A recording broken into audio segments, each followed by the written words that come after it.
Olá, mais um vídeo aqui com contexto fotográfico. Esse vídeo aqui vai ser uma continuação de um outro vídeo que eu fiz sobre a lei do inverso do quadrado, onde eu mostrei essas duas fotos aqui que foram tiradas por lentes a uma distância 10 vezes diferente. Então, relembrando daquele vídeo, essa foto da esquerda aqui foi batida a 50 centímetros dessa tela de notebook aqui, enquanto essa tela da direita aqui foi batida a 5 metros da tela desse notebook. Então, nessa foto aqui da esquerda foi usada uma lente de 30 milímetros e nessa foto da direita uma lente de 300 milímetros. O problema é que, pela lei do inverso do quadrado da distância ou da área, a gente tem aqui nessa foto da direita 100 vezes menos luz chegando na boca da lente. Tá? Então, esse vídeo que eu fiz anterior, que eu vou deixar linkado aqui num card, eu tentei comentar toda uma parte teórica, uma parte mais de matemática. Então eu tentei achar uma explicação matemática para que a lente consiga fazer, digamos que essa coisa magnífica que é nos permitir fotografar a vários metros de distância como se estivesse a poucos metros. Então vejo aqui que a foto ficou com a mesma fotometria, as duas fotos foram batidas com 1/400 de tempo de exposição, com f de 5.6 e um ISO de 4000. A câmera que bateu as duas fotos foi a mesma, uma D7000, então eu não tive que reajustar a câmera para poder compensar o fato de eu ter ido 10 vezes mais longe para tirar essa foto aqui da direita. Tá? Então, depois de alguns dias eu pensei, digamos, de uma forma um pouco mais clara e me dei de conta que se, por exemplo, aqui na esquerda a gente teve uma lente de 30 milímetros, esses 30 milímetros seria como se fosse aquele cone que a gente pode imaginar que ele está dentro de uma esfera. Então, essa lente de 30 milímetros equivale a um cone inscrito dentro de uma esfera de 50 graus. Então, imagine uma esfera, imagine a partir do centro 50 graus, um ângulo se abrindo em todas as direções. Então, esse ângulo de 30 graus vai causar na superfície dessa esfera um buraco. Esse buraco ele vai ocupar uma área daquela esfera. De uma esfera inteira, a gente está usando só um buraco dessa esfera para enxergar o mundo. Essa lente de 30 milímetros tem uma abertura de 50 graus. Já essa lente aqui de 300 milímetros, ela tem uma abertura de apenas 5 graus. Então, dessa foto aqui, onde foi usada a lente de 30 para cá, foi uma diferença de 10 vezes. Né? Então, a lente mudou de 30 para 300 milímetros. Porém, a lente de 300 milímetros tem uma abertura de apenas 5 graus.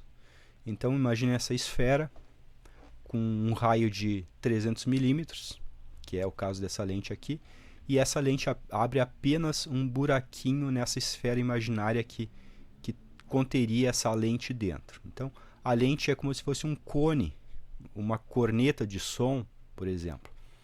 Então, é uma corneta mais fechada e mais comprida, ela vai pôr o som muito mais longe e muito mais direcional. Então, tem a ver com a direcionalidade da onda de luz, no caso da onda de som, tanto faz. Tá?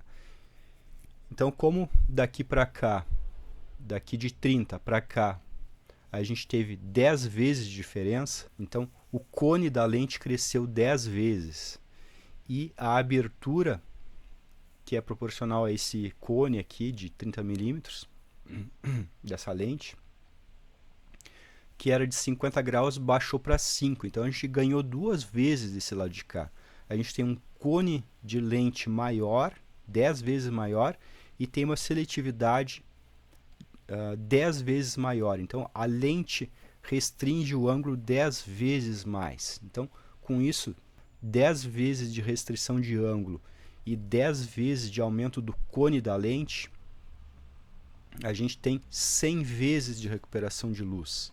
Então, por isso que essa lente aqui da direita conseguiu tirar a foto a 5 metros de distância desse notebook, dessa tela aqui, com a mesma luz, com a mesma fotometria da lente de 30mm a 50 centímetros do notebook. Então, as lentes parecem contrariar a lei do inverso do quadrado, mas não, elas obedecem. Porém, a gente tem que considerar o ângulo de abertura, nesse caso, para poder entender bem isso. Então, o ângulo de abertura dessa lente de 30 é 10 vezes maior do que dessa aqui, de 300. Então, a multiplicação do ganho no fechamento do ângulo mais o ganho no tamanho do cone da lente nos proporciona 100 vezes de recuperação de luz. Então, a gente tem a mesma foto, mesmo a distâncias diferentes. Essa foto aqui, nessa foto da direita, a lente recebeu 100 vezes menos luz, mas ela conseguiu recuperar 100 vezes a luz. Então, a gente tem a mesma foto, a mesma fotometria. Então, esse vídeo aqui é só um complemento daquele primeiro vídeo, onde eu não encontrei o 10 vezes 10, que é referente às duas características das lentes aqui, ao ângulo de visão, que diminuiu 10 vezes, e o tamanho do cone da lente, que aumentou 10 vezes. Então, isso compensa 100 vezes a luz. É por isso que a gente consegue tirar foto da Lua com lentes teleobjetivas. A Lua está a milhares de quilômetros e a gente consegue captar ela, porque a lente fotografa como se a gente estivesse lá perto dela. Como essa lente aqui da direita, ela fotografou esse notebook como se estivesse a 50 centímetros de distância. Isso também acontece com cornetas de som e antenas parabólicas. E, por exemplo, a buzina do trem, que é uma corneta bem comprida e bem estreita. Então é assim que funcionam essas coisas. Então essas coisas parecem que conseguem ir contra, parece que conseguem contrariar a lei do inverso do quadrado da distância. Mas tudo tem explicação quando a gente pensa na esfera em 3D e na restrição do ângulo. Quanto mais a gente restringe o ângulo, mais longe a gente consegue mandar um sinal ou captar um sinal de mais longe. Então é por isso que os telescópios são grandes e muitas vezes bastante compridos, e as cornetas de som, quanto mais fechadas e mais compridas, mais longe elas conseguem colocar som.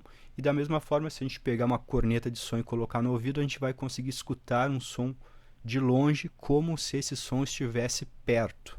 Mas isso é só a questão da restrição do ângulo e do comprimento dessas cornetas, desses cones, que a gente pode imaginar que eles estavam dentro de uma esfera, que a gente retira ali o cone da esfera. Então a gente consegue abrir um buraco naquela esfera, e por esse buraco vai ser a entrada ou saída do sistema, ou de som, ou de luz, ou de qualquer coisa, ou de micro-ondas, tanto faz. Tá? Mas é assim que eu consegui enxergar essa explicação dessa física, dessa matemática aí dentro da lente. Então é isso aí, um abraço.